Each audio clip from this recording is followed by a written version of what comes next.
there's so many communities in our city that will suffer from lack of digital inclusion. In my district, it's kind of Edgewood area, Penn Road, Marbach Road. Then they would directly directly benefit. Excuse me. But my question is, how have areas been identified? Have they been identified yet that will benefit from, in the long term, digital inclusion and these funds that will eventually receive?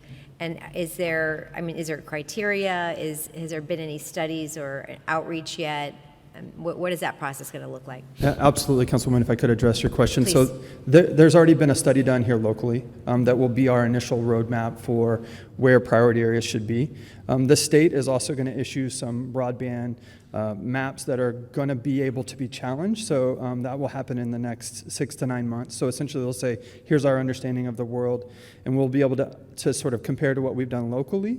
To be able to understand if it's more accurate or less accurate, and we can offer our feedback on that. And that will inform some future funding from the state. That will also inform the funding from the federal government. So our local work, we're ahead of many cities, to be honest with you. So we're doing our own work to begin with, but there'll be future opportunities that will be informed by those maps. Great. Do we have an opportunity to inform the state maps as a city, or even does the county do that? Absolutely. We've shared everything that we've done. I think the county will too. Our work encompass some of the county area as well. So absolutely.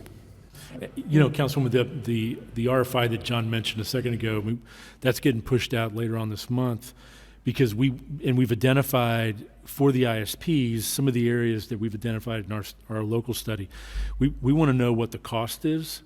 We want to know what the ISPs are willing to put in for the infrastructure.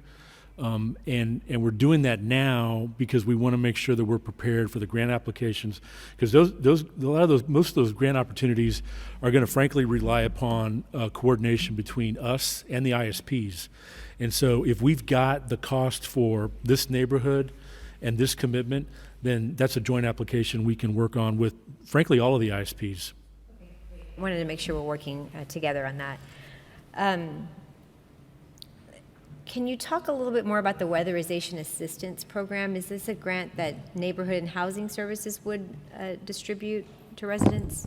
No, Councilwoman, thank you for the question. So the Weatherization Assistance Program within the state of Texas is managed by TDHCA. Okay. And so they are the pass-through agency within the state of Texas that's going to manage the initial influx of funding that's rolling out from the Department of Energy. So their first milestone is to submit an application in July to be able to access those dollars. TDHCA has notified us that after they receive concurrence from Department of Energy that the money will be rolled out to them to manage, they will work on the sub-grantee guidelines. Our local grantee is ACOG, and so they're one of the 12 or 13 grantees within the state of Texas.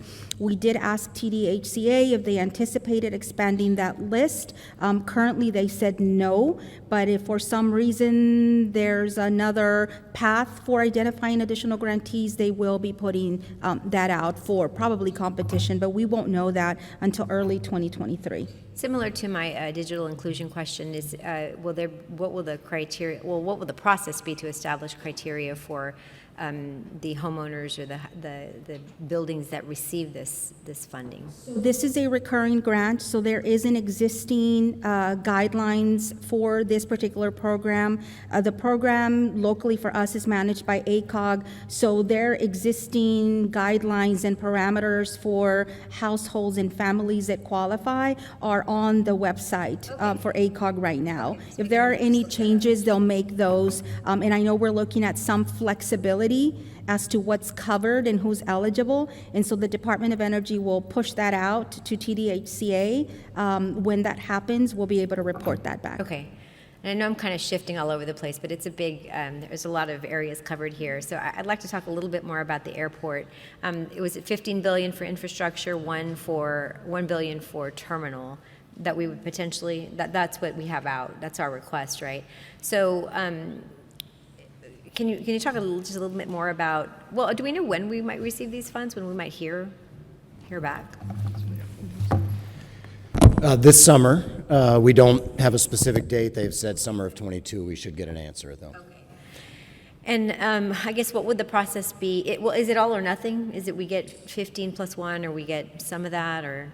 I don't know the answer don't to know. that. I think they could probably award less, but we based it on project amounts. So that 50 million was for 3 different things. It was for the ground loading facility that Jesus has talked about that would allow us to add 3 additional gates at Terminal A. It's for the 3rd phase of the roof renovations in Terminal A. And it's for the advanced terminal planning contract, which is underway right now. The council approved just a couple of weeks ago a contract with Corrigan to begin the advanced work to build a Terminal C and all the enabling projects. So we've sought federal funding to fund that contract, essentially. Okay, great. I just wanted a quick rundown of that. Of course, we're all very interested in the airport expansion.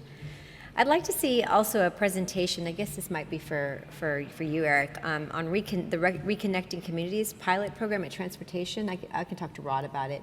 I'd like to see that particular item come to Transportation to discuss multimodal options for these projects. I'm really excited to hear about potential areas and working to connect multiple communities back to downtown.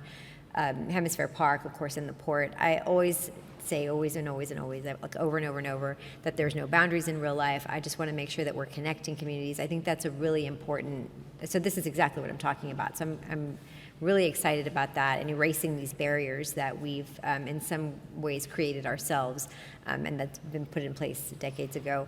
In that same program, there's, I think you talked about creating seamless connections between existing neighborhoods and businesses to the port, to downtown, all the different in Hemisphere. I imagine this includes General McMullen, the entrance to the port. At our most recent Transportation and Mobility Committee meeting, Councilwoman Castillo brought up General McMullen, and we discussed prioritizing General McMullen as a priority corridor for project funding.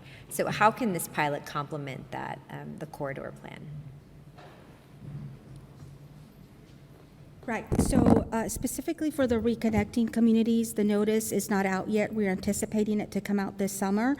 The proposed projects that I shared during the presentation are basically ideas that H Park, the Port San Antonio, and our Public Works team are essentially looking at right now based on the information that we know.